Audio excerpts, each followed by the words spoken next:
Good afternoon all of you. Welcome to Anjan TV one news. దేశ ముస్లింల కోసం ఫారూక్ షుబ్లీ ఏమి చేశారు? ఆంధ్రప్రదేశ్ ఫారూక్ షుబ్లీ ఎంహెచ్పిఎస్ వ్యవస్థాపక అధ్యక్షులు. వీరు దేశ ముస్లింల కోసం ఏమి చేశారు?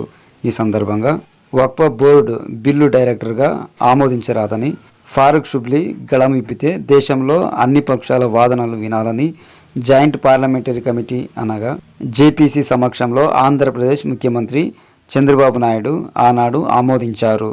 ఈ విషయమై ముస్లిం మైనార్టీల పక్షాన తీవ్రంగా కృషి చేసింది మాత్రం ఎంహెచ్పిఎస్ వ్యవస్థాపక అధ్యక్షులు ఫారూక్ షుబ్లీ అనడంలో అతిశయోక్తి లేదు.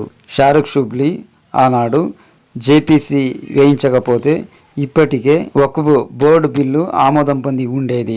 ఆ విధంగా దేశంలోని ముస్లింలందరి గొంతుక అయ్యారు ఫారూక్ షుబ్లీ. ఈ తరుణంలో ముఖ్యమంత్రి చంద్రబాబు మన మాట వింటున్నప్పుడు, మన మాటకు విలువ ఇస్తున్నప్పుడు, మన మాటలో సత్యాన్ని ఔచిత్యాన్ని గ్రహించి గౌరవిస్తున్నప్పుడు విమర్శించడంలో అర్థం లేదని, ప్రతి విజయము రోడ్డుపై పోరాడితే రాదని, కొన్ని విజయాలు ప్రభుత్వంతో సాన్నిహిత్యం ద్వారా కూడా సాధించవచ్చునని, కానీ దానికోసం వ్యక్తిత్వం నమ్మకం ఉండాలని, ఇలా నిజాయితీతో నిబద్ధతతో అంకుటిత దీక్షతో స్వార్థం లేకుండా ముస్లిం మైనార్టీల కోసము ఆంధ్రప్రదేశ్ సంక్షేమం కోసం వరుస విజయాలు సాధిస్తున్న వారే మన ఫారూక్ షుబ్లీ. ఈ క్రమంలో మసీదులో 10 రూపాయలు దానం చేయని వాళ్ళు కూడా ఇమాం మేజాన్ల కోసం 45 కోట్ల రూపాయలు జీతాలు 3 వారాల్లో ప్రభుత్వంతో విడుదల చేయించిన ఫారూక్ షుబ్లీ గురించి అందరూ మాట్లాడేవారే. ఈ విషయమై జగన్ రెడ్డి దమన పాలనలో ముస్లిం బడుగు వర్గాల కోసం 8 కేసులు తనపై వేసుకున్నారు. తద్వారా జైలుకు సైతం వెళ్ళి వచ్చిన నిర్భతి గల నాయకులు ఫారూక్ షుబ్లీ.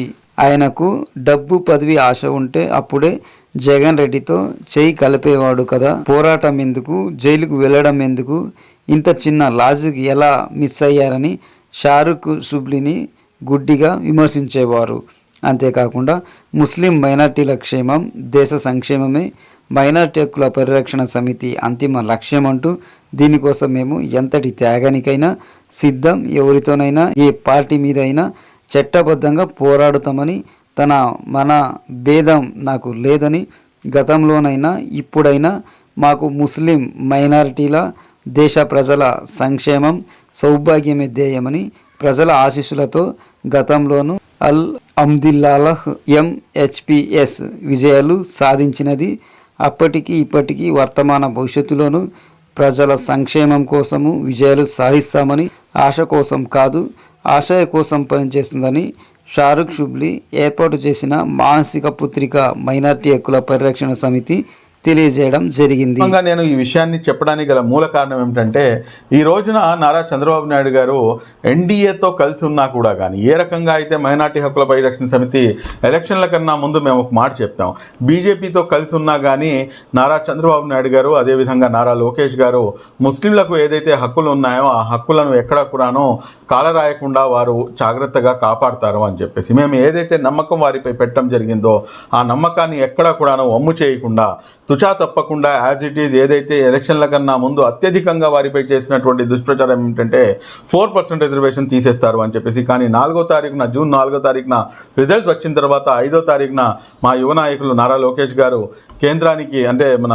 సెంట్రల్ మీడియాకి, కేంద్ర మీడియాకి ఆయన ఇంటర్వ్యూ ఇస్తూ ఇది సోషల్ జస్టిస్, ఇది సామాజిక న్యాయం అని చెప్పేసి కుండబద్దలు కొట్టేసి 4% రిజర్వేషన్ 100% ఆంధ్ర రాష్ట్రంలో అమలు అవుతుంది అని చెప్పేసి ఆయన చెప్పినటువంటి తీరు దానికి అద్దం పడుతుంది. అంశం వచ్చిన తర్వాత ఇమ్మీడియట్గా అందరికి కూడాను అపాయింట్మెంట్ ఇచ్చి 40 మందితో కూర్చొని ఆయన మాట్లాడినటువంటి ఏదైతే ఈ అంశం ఉందో, నిజంగా చంద్రబాబు నాయుడు గారికి మనస్ఫూర్తిగా ముస్లిం సమాజం తరపు నుంచి ధన్యవాదాలు తెలియజేయాల్సినటువంటి అవసరం ఉంది.